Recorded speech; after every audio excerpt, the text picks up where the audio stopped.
ಸುದೀಪ್ ಅಣ್ಣನ ಒಂದು ಫ್ರೆಂಡ್ಶಿಪ್ ಆದಗೋಸ್ಕರ ಕ್ರಿಕೆಟ್ನಾಗ ನಂದೇನು ಕನ್ಸುಗಳಿದ್ವು ಎಲ್ಲ ಈಡೇರಿತು. ತಂದೆ ಮಗನಿಗೆ ಬುದ್ಧಿವಾದ ಹೇಳ್ಬೇಕು. ಬಟ್ ನನಗೆ ಉಲ್ಟಾಗ್ಯದ, ನನ್ನ ಮಗ ನನಗೆ ಬುದ್ಧಿವಾದ ಹೇಳ್ತಾನೆ, ಯಾಕೆ ಇಷ್ಟ ಆಡ್ತೀವಿ ಬೇಡ ಅಂತೇಳಿ. ಸುದೀಪ್ ಅಣ್ಣ ಕ್ರಿಕೆಟಿಗೆ ಅಂದ್ರೆ ಒಂಥರ ಅವ್ನ ಟ್ಯಾಗ್ಲೈನ್ ಹೇಳಿದ್ರೆ ಕಿಚ್ಚ ಹುಚ್ಚ ಅಂದ್ರೆ ಕ್ರಿಕೆಟಿಗೆ ನಮ್ಮ ಕಿಚ್ಚಣ್ಣ ಹುಚ್ಚ ಇದ್ದಂಗೆ. ಇನ್ನು ನಮ್ಮ ಭಾಷೆ ಕೇಳಿಬಿಟ್ರೆ ನಿಮ್ಮ ಕಿವಿಯಾಗ ಬ್ಲಡ್ಡೇ ಬಂದ್ಬಿಡ್ತಾವೆ. ನಮ್ಮ ಉತ್ತರ ಕರ್ನಾಟಕ ಭಾಷೆ ನಮ್ಮದೇ ಬೇರೆನೇ ಲ್ಯಾಂಗ್ವೇಜ್, ಸಂಸ್ಕೃತ ಬಿಟ್ಟರೆ ನಮ್ಗೆ ಅಂಥ ಟೈಮೇ ಬೇರೆ ಭಾಷೆ ಬರೋಲ್ಲ. ನಮ್ಮ ಬಚ್ಚನ್ ಅಂತ ಇದ್ದಾನೆ, ಅರುಣ್ ಬಚ್ಚನ್, ನಮ್ಮ ಒಳ್ಳೆ ಪ್ಲೇಯರು, ಅವನು ಆಡ್ತಿದ್ದ. ನಾನು ಅವ್ರಿಗೆ ಕೇಳ್ತಿದ್ದೆ, ಏನು ಇಬ್ರು ಅಣ್ಣ ತಮ್ರ, ಏನು ನೀವು ಚಿಕ್ಕಪ್ಪನ ಮಕ್ಕಳ ಏನು ಅಂತೇಳಿ ರೇಗಿಸ್ತದೆ ಕೃಷಿ ಗೆಲ್ಲಿಗೂ.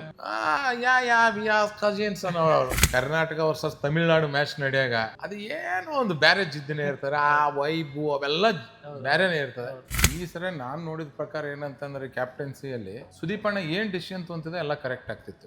2011ರಲ್ಲಿ ನನಗೆ ಹೇಳ್ದ ಅಣ್ಣ, ಇಲ್ಲ ರಾಜು ಈ ಸರಿ ನೀನು ಮೂವಿ ಮಾಡಿಬಿಡಮ್ಮ ಆಡಕ್ಕಂತಿ CCL ಅಂತೇಳಿ. ಇನ್ನೇನು ಆಗಸ್ಟ್ 20ನೇ ತಾರೀಕು ಮುಹೂರ್ತ ಇಟ್ಕೊಂಡಿರು ಮೂವಿ ಮಾಡೋಕ್ಕೆ. ಆಗಸ್ಟ್ 12ನೇ ತಾರೀಕಿಗೆ ನಾನು ಮಿನಿಸ್ಟರ್ ಆಗಿಬಿಟ್ಟೆ. ಸುದೀಪ್ ಅಣ್ಣ ಬರೀ ಕ್ಯಾಪ್ಟನ್ ಆಗಿ ಅಲ್ಲಿ ಆಡಂಗಿಲ್ಲ, ಆ ತಂಡದ ಒಂದು ಯಜಮಾನಾಗಿ ಆಡ್ತಾನೆ. ನಮಸ್ತೆ, ನೋಡ್ತಾ ಇದ್ದೀರಾ ಫಿಲ್ಮ್ ಬೀಟ್ ಕನ್ನಡ. ನಾನು ಯಶವಂತ್. CCL ಅಲ್ಲಿ ನಮ್ಮ ಕಿಚ್ಚ ಬಾಯ್ಸ್ ಕಪ್ ಎತ್ತಿದ್ದಾಯ್ತು, 3ನೇ ಬಾರಿ ಕಪ್ ಎತ್ತಿದ್ದಾರೆ. ಅಂಡ್ ಎಲ್ಲಾ ಪ್ಲೇಯರ್ಸ್ಗಳನ್ನು ಕೂಡ ಮಾತಾಡ್ತಾ ಇತ್ತು. ಬಟ್ ಈಗ ಒಬ್ಬ ಸ್ಪೆಷಲ್ ವ್ಯಕ್ತಿನ ಮಾತಾಡ್ತಾ ಇದ್ದೀನಿ. ಪ್ಲೇಯರ್ಸ್ನೆಲ್ಲ ಮಾತಾಡ್ಸೋದು ಒಂದ್ ಕಡೆ ಆಯ್ತು ಅಂತಂದ್ರೆ, ಆ ಪ್ಲೇಯರ್ಸ್ಗೆಲ್ಲ ಪ್ರತಿ ಸೀಸನ್ ಅಲ್ಲೂ ಕೂಡ ಹೋಗಿ ಸಪೋರ್ಟ್ ಮಾಡೋಂಥ ಒಬ್ಬ ವ್ಯಕ್ತಿ ಇದ್ದಾರೆ. ಸೊ ರಾಜು ಗೌಡ್ರು, ಮಿನಿಸ್ಟರ್ ಕೂಡ ಹೌದು. ಸರ್ ನಮಸ್ಕಾರ, ಹೇಗಿದ್ದೀರಾ ಸರ್? ನಮಸ್ಕಾರ ಯಶವಂತ, ನಮಸ್ಕಾರ. ಚೆನ್ನಾಗಿದ್ದೀರಾ? ಚೆನ್ನಾಗಿದ್ದೀವಿ, ತಾವು? ಚೆನ್ನಾಗಿದ್ದೀನಿ sir, thank you so much. Sir, season ಒಂದು ಫಸ್ಟಿಂದನೂ ಹಿಡಿದು ಇಲ್ಲಿವರೆಗೂ ಏನೇನು ಸೀಸನ್ಗಳಾಗಿದೆ, ಪ್ರತಿ ಸೀಸನಲ್ಲೂ ಕೂಡ ನೀವು ಹೋಗಿ ಸಪೋರ್ಟ್ ಮಾಡೋದು ಒಂದ್ ಕಡೆ. ಈಗ 2 ಸರಿ ಕಪ್ ಗೆದ್ದಾದ್ಮೇಲೆ ಬ್ಯಾಕ್ ಟು ಬ್ಯಾಕ್ ಕಪ್ ಗೆದ್ರು, ಅದಾದ್ಮೇಲೆ ತುಂಬಾ ಲಾಂಗ್ ಟೈಮ್ ಆಯ್ತು ಸರ್. 12 ವರ್ಷ ಸತತವಾಗಿ ಕಾದು ಕೊನೆಗೂ ಹೊಡೆದಿದ್ದೀವಿ. ಈ ಸಲ ಹೆಂಗಿತ್ತು ಸರ್ ಆ ಮೂಮೆಂಟ್? ಈ ಸರಿ ಒಂಥರ ಭಾಳ ಡಿಫ್ರೆಂಟ್ ಮೂಮೆಂಟ್ ಇತ್ತು ರೀ. ಯಾಕೆಂದರೆ ನಾನು ಸುದೀಪ್ ಅಣ್ಣನ ಜೊತೆಗೆ ಮಾತಾಡೋಂಥ ಸಂದರ್ಭದಲ್ಲಿ ಹೇಳ್ತಿದ್ದೆ, ಅಣ್ಣ ಈ ಸರಿ ನಾವು ಮೊದಲು ಇನ್ನು 4 ವರ್ಷದಲ್ಲಿ ನಮ್ಮ ಟೀಮ್ ಇತ್ತು, ಆ ಥರ ಟೀಮ್ ಇದೆ, ಅಂದರೆ ಒಂಥರ ಛಲ ಇದೆ, ನಿನಗೋಸ್ಕರ ಗೆಲ್ಲಬೇಕೆಂಬ ಹಠ ಇದೆ ಅಂತ ಹೇಳ್ತಿದೆ. ಈ ಸರಿ ಭಾಳ ಹುಡುಗರು ಭಾಳ ಅದ್ಭುತವಾಗಿ ಆಡಿದರು. ಮತ್ತೊಂದು ಟೀಮ್ ಕಾಂಬಿನೇಷನ್ ಚೆನ್ನಾಗಿತ್ತು. ಅದಕ್ಕಿಂತ ಎಲ್ಲರಿಗಿಂತ ಹೆಚ್ಚಾಗಿ ಸುದೀಪ್ ಅಣ್ಣ ಈ ಸರಿ ಒಂಥರ ವಿರಾಟ್ ಕೊಹ್ಲಿ ಬದಲು ಧೋನಿ ಆಗಿದ್ದರು. ಅಂದರೆ ನಮ್ಮಣ್ಣ ಯಾವಾಗಲೂ ಅಗ್ರೆಷನ್ನಾಗೆ ಇರೋರು, ವಿರಾಟ್ ಕೊಹ್ಲಿ ಥರ. ಆದರೆ ಈ ಸರಿ ಅವರು ಧೋನಿ ಥರ ಕ್ಯಾಪ್ಟನ್ ಕೂಲಾಗಿ ಭಾಳ ಕೂಲಾಗೆ ತೊಗೊಂಡು ಹೋದರು. ಹಂಗಾಗಿ ಭಾಳ ಅಂದ್ರೆ ಭಾಳ ಈಸಿಯಾಗಿ ನಾವು ಈ ಟೂರ್ನಮೆಂಟ್ನ ಗೆಲ್ಲಕ್ಕಾಯ್ತು. ಸರ್, ಈ ಸೀಸನ್ಗಳಲ್ಲಿ, ಇಷ್ಟು ವರ್ಷಗಳ ಸೀಸನ್ಗಳಲ್ಲಿ ಎಷ್ಟೋ ಜನ ಆಡಿದ್ದಾರೆ, ಎಷ್ಟೋ ಜನ ಹೋಗಿದ್ದಾರೆ, ಎಷ್ಟೋ ಜನ ಇದ್ದವರು ಹೋದವರು ಎಲ್ಲ ಕೂಡ ಇದ್ದಾರೆ. ಜೊತೆಗೆ ಫಸ್ಟ್ ಸೀಸನ್ನಿಂದ ಇಲ್ಲಿವರೆಗೂ ಬಂದಿರೋರು ಕೂಡ ಇದ್ದಾರೆ. ಪ್ರತಿ ಸೀಸನಲ್ಲೂ ಕೂಡ ಒಂದು ಕ್ಯಾಪ್ಟನ್ಸಿ ಅಂತ ಬಂದಾಗ ಅವ್ರು ಮಾಡುವಂಥ ಒಂದು ಕ್ಯಾಪ್ಟನ್ಸಿ ಇನ್ನೊಂದು ಕಡೆ ಆಯಿತು ಅಂತಂದರೆ, ಪ್ಲೇಯರ್ಸ್ಗಳ ಒಂದು ಪೊಟೆನ್ಷಿಯಲ್ ಆಗಿರ್ಬೋದು, ಅವರ ಒಂದು ಸ್ಟ್ರೆಂತು, ನೀವು ಹಿಂದ್ಗಡೆಯಿಂದ ಏನೇನೆಲ್ಲ ಅಬ್ಸರ್ವ್ ಮಾಡಿದರೆ, ಏನೇನೆಲ್ಲ ನೋಡಿದೆ ಸರ್? ಈ ಸರಿ ನಾನು ನೋಡಿದ ಪ್ರಕಾರ ಏನಂತಂದರೆ ಕ್ಯಾಪ್ಟನ್ಸಿಯಲ್ಲಿ ಸುದೀಪ್ ಅಣ್ಣ ಏನು ಡಿಸಿಷನ್ ತೊಂತಿದೆ ಎಲ್ಲ ಕರೆಕ್ಟ್ ಆಗ್ತಿತ್ತು. ನಾನು ಯಾವಾಗ ಒಂದು ಸರಿ ನಮ್ಮ ಕೂಡ ಎಲ್ಲ ಡಿಸ್ಕಷನ್ ಮಾಡಿದ, ರಾಜು ಈ ಸರಿ ನಾನು ಬ್ಯಾಟಿಂಗ್ ಮಾಡ್ಬೇಕಂತ ಮಾಡೀನಿ ಅಂತಂದ. ಆಯ್ತಣ್ಣ ಒಳ್ಳೇದು, ನೀ ಏನು ಡಿಸಿಷನ್ ತೊಂತಿದ್ದು ತಗೋ ಅಂತಂದು.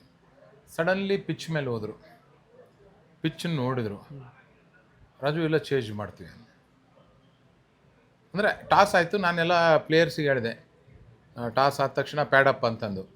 ಯಾಕೆ ಅಣ್ಣನೇ ಫಸ್ಟ್ ಡಿಸ್ಕಷನ್ ಮಾಡಿ ಹೋಗಿದ್ನಲ್ಲ, ಟಾಸು ವಿನ್ ಆದ ತಕ್ಷಣ ನಾನು ಅವರಿಗೆ ಚೇಂಜ್ ಮಾಡೋಕ್ಕೆ, ಬ್ಯಾಟಿಂಗ್ ಮಾಡೋಕ್ಕೆ ರೆಡಿ ಆಗಿರಿ ಅಂತ ಎಲ್ಲರಿಗೆ ಪ್ಯಾಡಪ್ ಅಂತ ಹೇಳಿದೆ. ಅಣ್ಣ ಅಲ್ಲಿ ಚೇಂಜ್ ಅಂತ ಹೇಳ್ಬಿಟ್ಟ, ಚೇಂಜ್ ಮಾಡ್ತೀವಿ ಅಂತಂದ್ಬಿಟ್ಟ. ಅಂದರೆ ಬಾಲಿಂಗ್ ಮಾಡ್ತೀವಿ ಅಂತ ಹೇಳ್ಬಿಟ್ಟ. ಬಾಲಿಂಗ್ನಲ್ಲಿಲ್ಲ, ಚೇಂಜೇ ಮಾಡ್ತೀವಿ ಅಂದ. ಅಂದರೆ ಅಷ್ಟೊಂದು ಕಾನ್ಫಿಡೆನ್ಸ್ನ. ಆಮೇಲೆ ತಕ್ಷಣ ಅಣ್ಣ ಎಲ್ಲ ಡಿಸ್ಕಷನ್ ಮಾಡಿದ್ದು ಬ್ಯಾಟಿಂಗ್ ಅಂತಂದು, ಟಾಸ್ ವಿನ್ ಆಗಿ ನೀ ಏನು ಒಮ್ಮೆಲೆ ಚೇಂಜಿಂಗ್ ಅಂತ ಓದಿ ಅಂತಂದು. ಇಲ್ಲ ರಾಜು, ನಾನು ಚೇಂಜಿಂಗ್ ಅಂತ ಯಾಕೆ ಬಂದ, ಅಲ್ಲಿ ಹೋದ ತಕ್ಷಣ ನನಗೇನೋ ಒಂದು ವೈಬ್ ಬಂತು, ಪಿಚ್ ನೋಡಿದೆ, ಚೇಂಜಿಂಗ್ ಅಂತೇಳಿ ಹೋದೆ ಅಂತ ಹೇಳಿದ್ರು. ಆ ಥರ ಅಂದರೆ ಲಾಸ್ಟ್ ಸೆಕೆಂಡ್ನಲ್ಲಿ ಚೇಂಜ್ ಮಾಡಿದ್ದು ಅಣ್ಣನ ಡಿಸಿಷನು ಕರೆಕ್ಟ್ ಆಯಿತು. ಮತ್ತು ಲಾಸ್ಟ್ ಫೈನಲ್ನಾಗ ಕೆಲವೊಂದು ಬಾಲಿಂಗ್ ಅಂತ ಮಿರಾಕಲಾಗಿ ಚೇಂಜ್ ಮಾಡಿದರು. ನಾವು ಅದೇ ಅಂದ್ವಿ, ಸಚಿನ್ ನೆಕ್ಸ್ಟು ಸೆಮಿಫೈನಲ್ದಲ್ಲಿ ಟಾಪ್ ಬಾಲರು, ಪ್ಲೇಯರ ಬೌಲಿಂಗ್ನಲ್ಲಿ ಅವ್ರಿಗೆ ಒಳ್ಳೆ ಇದು 3 ವಿಕೆಟ್ ತೊಗೊಂಡು ಮ್ಯಾಚ್ನೇ ಟರ್ನ್ ಮಾಡಿದಂಥವ್ರು. ಫೈನಲ್ಸಲ್ಲಿ ಒಂದೇ ಓವರ್ ಕೊಟ್ಟಲ್ಲ ಅಣ್ಣ, ಎಲ್ಲ ನನಗೆ ಯಾಕೋ 6 ಸೆನ್ಸ್ ಏನೋ ಹೇಳ್ತಿತ್ತು ಅಂತಂದು. ಪ್ರತಾಪ್ ಫಸ್ಟ್ ಓವರ್ನಲ್ಲಿ 15 ರನ್ ಕೊಟ್ಟಿದ್ದ, Karan Aryan first over 14 run ಕೊಟ್ಟಿದ್ದ. ನಾವು ಅವ್ರಿಗೆ ಕೊಟ್ಟಾಗ ನಮಗೆ ಸ್ವಲ್ಪ ಅಣ್ಣ ಯಾಕೆ ಹಿಂಗ್ಯಾಕೆ ಕೊಡ್ತಿದ್ದಾನೆ, ರಾಂಗ್ ಡಿಸಿಷನ್ ತೊಗೊಂತಿದ್ದಾನೆ ಅಂತ ಕೋಚ್ ಕೂಡ ಆ್ಯಕ್ಚುಲಿ ನಾನು ಜಗ ಆಡ್ತಿದ್ದೆ. ಕೋಚ್ ಹೋಗು ಅಣ್ಣಗೆ ಹೋಗಿ ಹೇಳು ಅಂತಂದು. ಸಾರ್ ಕೋಚು ಗೊತ್ತಲ್ಲ ಸಾರ್ ಅಂದ. ನಾನು ಕೋಚ್ಗೆ ಆ್ಯಕ್ಚುಲಿ ಹೋಗೋ ನಾವು ಯಾಕಂದ್ರೆ ಒಳಗೆ ಗ್ರೌಂಡ್ನಾಗ ಹೋಗೋಕ್ಕಾಗಂಗಿಲ್ಲ ಅಂತ ಹೇಳ್ತೀವಿ. ಬಟ್ ನಮ್ದು ಏನೇ ವರ್ಕ್ ಕುಂತು ನಮ್ದು ಏನೇ ಒಪಿನಿಯನ್ ಇದ್ರೂ ಸುದೀಪ್ ಅಣ್ಣನ ಡಿಸಿಷನ್ನೇ ಫೈನಲ್ ಇತ್ತು ಅಲ್ಲಿ. ಮತ್ತು ಒಳ್ಳೆ ಡಿಸಿಷನ್ ತೊಗೊಂಡ್ರು. ಆ ಡಿಸಿಷನಿಂದ ಇವತ್ತು ಟ್ರೋಫಿ ಗೆಲ್ಲಕ್ಕೆ ನಮ್ಗೆ ಭಾಳ ಅನುಕೂಲ ಆಯ್ತು ರೀ. ಸರ್ ನೀವು ಒಂದು ಕಡೆ ರಾಜಕೀಯ ವ್ಯಕ್ತಿ, ಇನ್ನೊಂದು ಕಡೆ ಸ್ಪೋರ್ಟ್ಸ್ ಅಂದ್ರೆ ಇಷ್ಟಪಡ್ತೀರಾ, ಕ್ರಿಕೆಟ್ ಅಂದ್ರೆ ಇಷ್ಟಪಡ್ತೀರಾ, ಕ್ರಿಕೆಟ್ ನಡೆಯೋ ಕಡೆ ನೀವು ಇದ್ದೇ ಇರ್ತೀರಾ, ಹೆಂಗೆ ಬ್ಯಾಲೆನ್ಸ್ ಮಾಡ್ತೀರಾ ಸರ್ ಎರಡು? ಇನ್ನೊಂದು ಕಡೆ ನಿಮ್ಮ ಅಭಿಮಾನಿಗಳು ಬರ್ತಾ ಇರ್ತಾರೆ, ನಿಮ್ಮ ಕ್ಷೇತ್ರದ ಜನರು ಬರ್ತಾ ಇರ್ತಾರೆ, ಹಣ ಹಿಂಗೆ ಹಿಂಗೆ ಅಂದಾಗ ಅದನ್ನು ನೋಡಬೇಕು, ಈ ಕಡೆ ಪ್ಲೇಯರ್ಸ್ ಅಂತ ನೋಡಿದಾಗ ಅವ್ರನ್ನೂ ಕೂಡ ವಿಚಾರಿಸ್ಕೋಬೇಕಾಗತ್ತೆ. ಇಲ್ಲ ಏನಾಗ್ತಂದ್ರೆ ಈಗೇನೋ ನಮ್ದು ಹೆಂಗಂದ್ರೆ ಒಂದು ಮ್ಯಾಚ್ ವಿನ್ ಆದರೆ 5 ವರ್ಷ ಫುಲ್ ಕೆಲಸ ಮಾಡ್ಬೇಕಾಗಿರ್ತದೆ.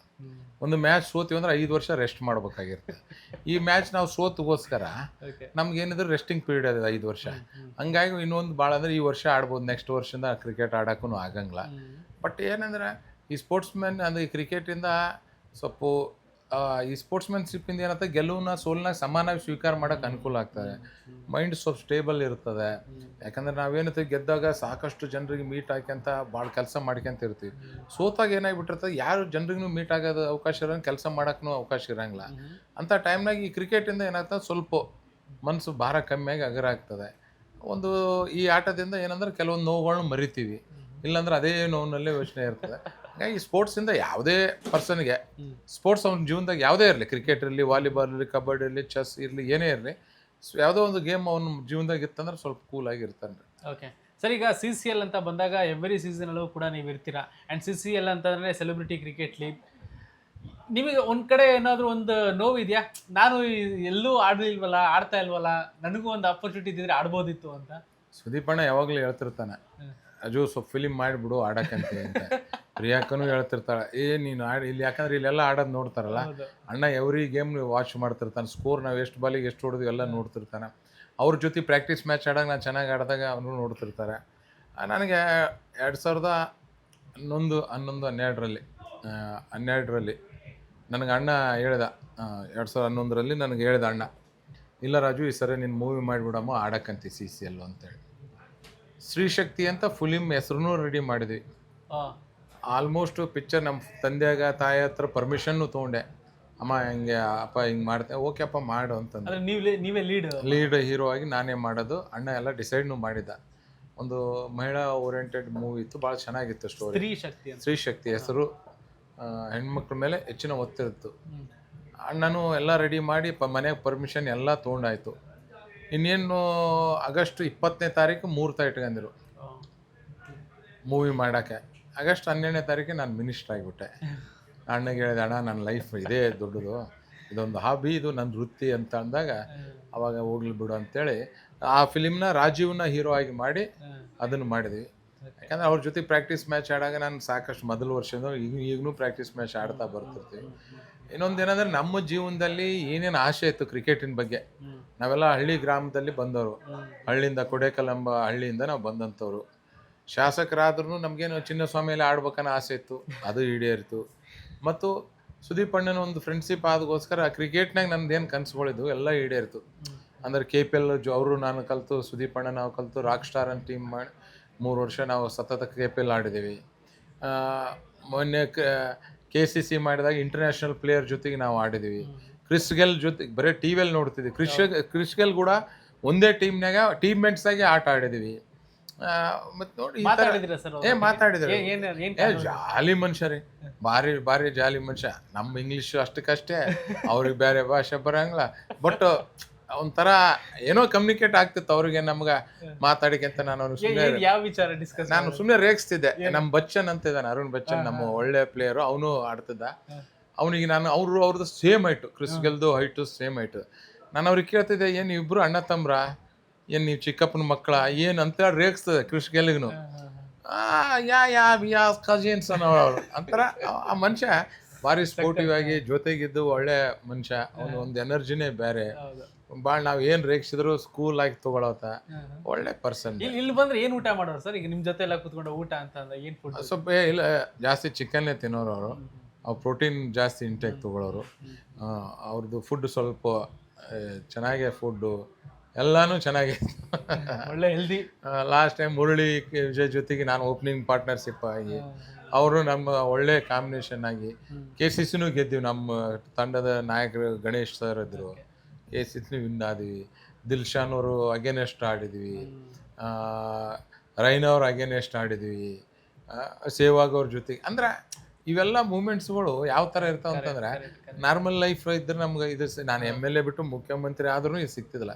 ಆ ಸುದೀಪ್ ಅಣ್ಣನ ಒಂದು ಫ್ರೆಂಡ್ಶಿಪ್ ಇಂದ ಇವೆಲ್ಲ ನಮ್ಗೆ ಖುಷಿ ಇದೆ ಒಟ್ನಲ್ಲಿ ಭಾಳ ಖುಷಿ ಇದೆ. ಎಸ್ ಎಸ್ ಯಾಕೆಂತಂದ್ರೆ ಖುಷಿ ಇದೆ, ಯಾಕಂದ್ರೆ ಒಂದ್ಸರಿ ನಾನು ಹಿಂಗೆ ರಾಜಕೀಯ ಅಂದಮೇಲೆ ನಾವು ಏನು ಮಾಡಿದ್ರು ಕೆಲವೊಂದ್ಸರಿ ತಪ್ಪು ಆಗ್ತಿರ್ತಾವೆ. ಚುನಾವಣೆ ಸಂದರ್ಭದಲ್ಲಿ ಕೆಲವೊಂದು ಕಾಂಗ್ರೆಸ್ ಲೀಡರ್ ಕ್ಷೇತ್ರದಲ್ಲಿ ಬಂದು ಭಾಷಣ ಮಾಡಿದ್ರು, ಏನು ರೀ ನಿಮ್ಗೆ ರಾಜು ಕೂಡ ಬರೀ ಕ್ರಿಕೆಟ್ ಆಡ್ಕೊಂತಿರ್ತಾನೆ ಹಂಗೆ ಹಿಂಗೆ ಅಂತೇಳಿ. ಬಟ್ ಕೆಲವೊಂದು ನಮ್ಮ ಸೋದರಿಯವರು ನನ್ನ ಕ್ಷೇತ್ರದ ಮತದಾರರು ಒಂದು ಫಂಕ್ಷನಲ್ಲಿ ನನ್ನ ತಂಗಿದವ್ರು ನಂಗೆ ನಿಂತು ಹೇಳಿದ್ರು, ಅಣ್ಣ ಯಾರು ಏನೇ ಅಲ್ಲಿ ಚಿಂತೆ ಮಾಡಬೇಡ, ಈ ಸುದೀಪ್ ಸರ್ ಜೊತೆ ಕ್ರಿಕೆಟ್ ಆಡೋಣ ನಾವು ಅದೀವಿ ಅಂತಿದ್ರು. ಅಂದ್ರೆ ಜನರು ನಮ್ಮ ಜನರು ಏನಂತಾರೆ, ನಮ್ಮ ಹಳ್ಳಿ ಭಾಗದಿಂದ ಬೆಳೆದು ಇಷ್ಟೊಂದು ಲೆವೆಲಿಗೆ ಇಷ್ಟೆಲ್ಲ ಫ್ರೆಂಡ್ಶಿಪ್ ಮಾಡ್ಕೊಂಡು ಹಿಂಗೆ ಆಡಕ್ಕೆ ಹೋಗ್ತಾನಂತ ಭಾಳ ಖುಷಿ ಪಟ್ಟವ್ರು ಇದ್ದಾರೆ. ಹೊಟ್ಟೆ ಕಿಚ್ಚು ಪಟ್ಟವರು ಇರ್ತಾರೆ, ಅದಕ್ಕಿಂತ ಹೆಚ್ಚು ಖುಷಿ ಪಟ್ಟವ್ರು ಇದ್ದಾರೆ. ಯಾಕಂದ್ರೆ ಇಂಥವ್ರೆಲ್ಲರ ಜೊತೆಗೆ ಆಡಕ್ಕೆ ಒಳ್ಳೊಳ್ಳೆ ಗ್ರೌಂಡ್ನಲ್ಲಿ ಆಡೋದಕ್ಕೆ ಕಷ್ಟ. ಇವತ್ತು ನೋಡ್ರಿ, ಈ ರಾಜ್ ಕಪ್ಪಿಂದ ನಾವೆಲ್ಲರೂ ಫ್ರೆಂಡ್ಸ್ ಆಗಿದ್ದು. ಎಲ್ಲರಿಗೆ ನಾ ಹೇಳ್ತಿರ್ತೀನಿ, ರಾಜ್ ಕಪ್ ಅಂದ್ರೆ ಎಲ್ಲ ಟೂರ್ನಮೆಂಟಿಗೆ ಒಂಥರ ತಾಯಿ ಸ್ಥಾನದಾಗಿದೆ. ಯಾಕಂದ್ರೆ ರಾಜ್ ಕಪ್ಪಿಂದ ನಾವೆಲ್ಲರೂ ರಾಜೀವ್ ಆಗಿರ್ಬೋದು, ಪ್ರದೀಪ್ ಆಗಿರ್ಬೋದು, JK ಆಗಿರ್ಬೋದು, ಸುದೀಪ್ ಅಣ್ಣರು, ನಾವೆಲ್ಲ ರಾಜ್ ಕಪ್ಪಿಂದ ಜಾಸ್ತಿ ಕ್ಲೋಸ್ ಆಗಿದ್ದು. ಆ ಜರ್ನಿ ಹಿಂಗೆ ಕಂಟಿನ್ಯೂ ಆಗಿದೆ. ಸರ್, ಈ ಸೀಸನ್ ಅಲ್ಲಿ ಏನು ಅಂತ ಅಂದ್ರೆ, ನಾವು ಬರೀ ಬೇರೆ ಬೇರೆ ಸ್ಟೇಟ್ ಅಲ್ಲಿ ಆಡಿದ್ದೇ ಆಗೋಯ್ತು, ನಮ್ಮ ಹೋಮ್ ಗ್ರೌಂಡ್ ಅಲ್ಲಿ ಈ ಸರಿ ಆಡ್ಲೇ ಇಲ್ಲ. ಎಷ್ಟು ನಮ್ಮ ಪ್ಲೇಯರ್ಸ್ಗಳೆಲ್ಲ ನಮ್ಮ ಒಂದು ಆಡಿಯನ್ಸ್ಗಳನ್ನ ಎಷ್ಟು ಮಿಸ್ ಮಾಡ್ಕೊಂಡ್ರು ಸರ್? ನಿಮ್ಗೆ ನಿಜ ಹೇಳ ಸುಳ್ಳು ಹೇಳ್ರಿ, ನಿಜನೇ ಹೇಳ್ಬೇಕು, ಒಂಥರ ಏನೋ ನಾರ್ಮಲ್ ಟೂರ್ನಮೆಂಟ್ ಆಡ್ದಂಗೆ ಅನಿಸ್ತು. ಆ ನಮ್ಮ ಚಿನ್ನಸ್ವಾಮಿ ಸ್ಟೇಡಿಯಂನಲ್ಲಿ ಆ ಕ್ರೌಡ್ ಎದುರಿಗೆ ಆ ಕಿಚ್ಚ ಅಂತ ಕೂಗ್ತಿದ್ರಲ್ಲ ಆ ಜನರ ಎದುರಿಗೆ, ಅದ್ರಾಗ specially Karnataka versus Tamil Nadu match ನಡೆಯಾಗ ಅದು ಏನೋ ಒಂದು ಬೇರೆ ಜಿದ್ದನೇ ಇರ್ತಾರೆ. ಆ ವೈಬು ಅವೆಲ್ಲ ಬೇರೆನೇ ಇರ್ತದೆ. ಈ ಸರಿ ಯಾಕಂದ್ರೆ ಅನಿವಾರ್ಯ ಆಯ್ತಲ್ಲ, ಈ ಕೆಲವೊಂದು ಘಟನೆಗಳಿಂದ ಇಲ್ಲಿ ಚಿನ್ನಸ್ವಾಮಿಗೆ ಆಡೋಕೆ ಅವಕಾಶ ಇಲ್ಲ, ಅದಕ್ಕೆ ಆ ಒಂದು ಫೀಲಿಂಗ್ ಬರಲಿಲ್ಲ ಅಲ್ಲಿ. ಬಟ್ ಎನಿವೇ ಮ್ಯಾಚೇ ಎಂಜಾಯ್ ಮಾಡಿದ್ವಿ. ಏನೋ ನೆಕ್ಸ್ಟ್ ಟೈಮು ಇಲ್ಲೇ ಆಗ್ಬೋದು ಅಂತ ಆಸೆನೂ ಇದೆ. ಆ್ಯಂಡ್ ಸರ್, ಸುದೀಪ್ ಸರ್ ಎಲ್ಲ ಇಷ್ಟು ಸೀಸನ್ಗಳಲ್ಲೂ ಅಷ್ಟೊಂದು ಡ್ಯಾನ್ಸ್ಗಳು ಮಾಡಿದ್ದು ನೋಡೇ ಇರಲಿಲ್ಲ. ಈ ಸರಿ ಸಿಕ್ಕಾಪಟ್ಟೆ ಡ್ಯಾನ್ಸ್ ಮಾಡ್ತಿದ್ರು, ಮಗಳೊಟ್ಟಿಗೆಲ್ಲ ಡ್ಯಾನ್ಸ್ ಮಾಡೋದೆಲ್ಲ ನೋಡ್ಬಿಟ್ವಿ. ಈಗ ಏನಾಯ್ತು ರೀ, ಸುದೀಪ್ ಅಣ್ಣಗೆ ಅನಿವಾರ್ಯ ಆಯಿತು. ಸುದೀಪ್ ಅಣ್ಣಗೆ ನಮ್ಗೆ ಇಬ್ಬರಿಗೂ ಅನಿವಾರ್ಯ ಆಯಿತು. ಯಾಕೆ ಅನಿವಾರ್ಯ ಆಯ್ತು ಅಂತಂದರೆ, ಅಲ್ಲಿ ಕ್ರೌಡೇ ಬೇರೆ, ಆಡಿಯನ್ಸ್ ಇಲ್ಲ. ಅದ್ರಾಗ ಸ್ಪೆಷಲ್ ತಮಿಳ್ನಾಡಲ್ಲಿ ಆಡ್ತಿದ್ವಿ. ಕೆಲವೊಂದು ಆ ಜನರ ಆಡಿಯನ್ಸೇ ಬಂದಿದೆ. ನಮ್ಮವರು ಬಂದಿದ್ರು, ಇಲ್ಲಂತಲ್ಲ. ಅಲ್ಲಿ ಇದ್ರಂಥವ್ರು ಫಸ್ಟು ತಮಿಳ್ ಪ್ಲೇಯರ್ಗೆ ಅಂದ್ರೆ ಅವರು ಇದಕ್ಕೆ ಇಷ್ಟಪಟ್ಟು ಸೆಕೆಂಡ್ ನಮಗೆ ಇಷ್ಟಪಡೋರು. ಅಂಥ ಟೈಮ್ನಾಗ ಸುದೀಪ್ ಅಣ್ಣನ ಮೈಂಡ್ ಹೆಂಗೆ ಓಡಿತು ಹೆಂಗಿಲ್ಲೋ ಗೊತ್ತಿಲ್ಲ. ಎಲ್ಲ ಕ್ರೌಡ್ ಒಂದು ಸೈಡು, ನಮ್ಮ ಡಕೌಟ್ ಒಂದು ಸೈಡು. ಆ ಕ್ರೌಡಿಗೆ ಮೀರಿಸಿದ್ವಿ ನಾವು. ಡಕೌಟಲ್ಲಿ ಕುಣಿದಾಟ, ಡ್ಯಾನ್ಸು, ಚಿಗುರಾಟ, ನಮಗೆಲ್ಲ ಯಾವಾಗ ಡ್ಯಾನ್ಸ್ ಮಾಡಕ್ಕೆ ಬರ್ತದೆ, ನಾವು ಹೊಡಿ ಸ್ಟೆಪ್ಸ್ ಹಾಕೋದು ಎಲ್ಲ. ದಾದಾ ಯಾರು ಗೊತ್ತಾ ಅಂದ್ರು ಕುಣಿಯೋರು, ಮಲಾಯಿಕ ಹಾಡಿಗೂ ಕುಣಿಯೋರು, ಸಿಕ್ಕಾಪಟ್ಟೆ ಚೇರ್ ಮಾಡ್ತಾ ಇದ್ರಿ. ಸಿಕ್ಕಾಪಟ್ಟೆ ಅಂದ್ರೆ ನಮ್ಮ ಹುಡುಗರು ಅದೇ ಥರ ಆಡಿದ್ರಲ್ರಿ. ಅವ್ರು ಆಡಿದಾಗ ನಮ್ಮ ಚೇರ್ ಮಾಡ್ಬೇಕು ಅನಿಸ್ತಿತ್ತು. ಅವರೇ ಸರಿ ಆಡಲಿಲ್ಲ ಅಂದ್ರೆ ಯಾವ ಥರ ಚೇಂಜ್ ಮಾಡ್ತಾರಲ್ಲ. ಹುಡುಗರು ಸಖತ್ತಾಗಿ ಆಡಿದ್ರು, ಭಾರಿ ಒಳ್ಳೆ ರೀತಿ. ಅಂತೂ 12 ವರ್ಷ ಆದಮೇಲೆ ಕಪ್ ಗೆದ್ದಿದ್ದಾಯಿತು. ಸೊ 3ನೇ ಬಾರಿ ಕಪ್ಪನ್ನು ಎತ್ತಿದ್ದೀವಿ. ಆ್ಯಂಡ್ ತುಂಬ ಸ್ಪೆಷಲ್ ಏನು ಅಂತಂದರೆ, ಪ್ಲೇಯರ್ಸ್ಗಳನ್ನೆಲ್ಲ ಹೇಳ್ತಿದ್ದು, ಯಾರ್ಯಾರನ್ನೆಲ್ಲ ಮಾತಾಡಿಸಿದೆ, ಸುದೀಪ್ ಸರ್ ಇಂಡಸ್ಟ್ರಿ ಬಂದು 30 ವರ್ಷ ಆಯಿತು, ಅವ್ರಿಗೆ ನಾವೇನಾದರೂ ಕೊಡಬೇಕಾಗಿತ್ತಲ್ಲ ಅಂತ ಎಲ್ಲ ಹೇಳ್ತಾ ಇದ್ರು. ನಾವು ಟೀಮ್ ಮೀಟಿಂಗ್ನಲ್ಲೇ ನಾವು ಅಷ್ಟೇ ಹೇಳಿದ್ವಿ. ಟೀಮ್ ಮೀಟಿಂಗ್ ಆಗ್ತಿತ್ತು ಮ್ಯಾಚ್ಗಿಂತ ಮುಂಚೆ. ಆಗ ಟೈಮ್ನಾಗ ನಾವು ಹೇಳಿದ್ವಿ, ಅಣ್ಣ ಎಲ್ಲರೂ ಒಪಿನಿಯನ್ನು ತೊಗೊತಿದ್ದ. ಎಲ್ಲರೂ ನಮ್ಮ ಒಪಿನಿಯನ್ ಕೇಳಿದ, ಹೇಳಿದೆ, ಅಣ್ಣ ನಿಂದು 30 ಇಯರ್ಸ್ ಆಯಿತು ಸೆಲೆಬ್ರೇಷನ್ ಆಗಿ ಇಂಡಸ್ಟ್ರಿಗೆ ಬಂದು, ಅದಕ್ಕೋಸ್ಕರ ಇದೊಂದು ಗಿಫ್ಟ್ ಕೊಡ್ತಾರೆ, ಹುಡುಗರು ಕೊಡ್ತಾರೆ ಅಂತ ಹೇಳಿದೆ. ನಾನು ಮಾತಾಡೋಂಥ ಟೈಮ್ನಾಗ ನಾನು ಹೇಳಿದೆ, ಏನು ಅನ್ನಿಸ್ತಾರೆ ರಾಜು ನಿನ್ಗೆ ಅಂತ ಕೇಳಿದಾಗ ನನ್ನ ಒಪಿನಿಯನ್ ಹೇಳಿದೆ, ಏನಿಲ್ಲ ಅಣ್ಣ, ನನಗೇನೋ ನನಗೆ ಹೇಳ್ತದ, ನಿನ್ನ ಕೈಲಿಂದ ಹಿಟ್ಮ್ಯಾನ್ ರೋಹಿತ್ ಶರ್ಮಾ ಯಾವ ಥರ ಟ್ರೋಫಿ ತೊಗೊಂಡ ಆ ಥರನೇ ಟ್ರೋಫಿ ತೊಗೊಳ್ಬೇಕನ್ನ ನೋಡೋ ಆಸೆ ನಮಗೆಲ್ಲ. ಆ ಆಸೆ ಈಡೇರಿಸ್ತಾನೊಂದು ವಿಶ್ವಾಸ ಅದ ಅಂತ ಹೇಳಿದ್ವಿ. ಸುದೀಪ್ ಅಣ್ಣ ಅದೇ ಹಿಟ್ಮ್ಯಾನ್ ರೋಹಿತ್ ಶರ್ಮಾ ಸ್ಟೈಲಲ್ಲೇ ಅಣ್ಣ ಹೋಗಿ ಕಪ್ ತೊಗೊಂಡ. ಭಾಳ ಅಂದ್ರೆ ಭಾಳ ಖುಷಿ ಆಯಿತು. ಎಲ್ಲ ತಂಡದ ಟೀಮ್ನವರು ಎಲ್ಲರೂ ಒಂದು ಸೈಡಾಗಿ ಆಡಿದ್ರು, ಭಾಳ ಯೂನಿಟಿ ಇತ್ತು.